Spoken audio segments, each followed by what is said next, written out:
విశాఖ ఉక్కు నిర్వాసితుల contract labour union మరియు ఐక్య సంఘం ఆధ్వర్యంలో పెదగంట్యాడలో మీడియా సమావేశం ఏర్పాటు చేశారు.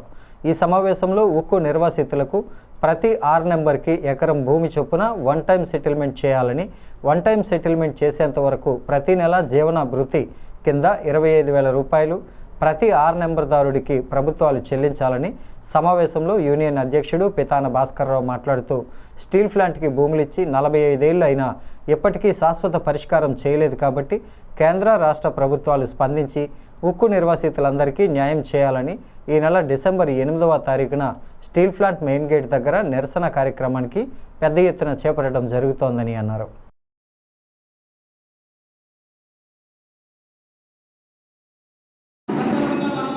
విశాఖ ఉక్కు నిర్వాసితుల ఐక్య సంఘంగా కాంట్రాక్ట్ లేబర్ యూనియన్గా ఈ పోస్టర్ ఆవిష్కరణ చేస్తున్నాం.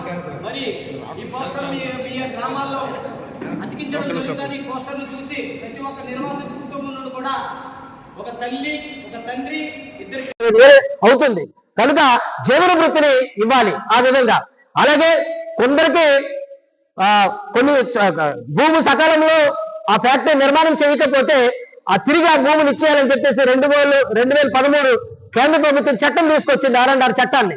ఆ చట్టాన్ని అనుసరిస్తూ SEZ లో భూములు పోయినటువంటి రైతులకు అనేక సందర్భాల్లో అనేక స్టేట్ గవర్నమెంట్లు తిరిగి ఇవ్వడం జరిగింది ఫ్యాక్టరీ నిర్మాణం జరగలేని సందర్భంలో.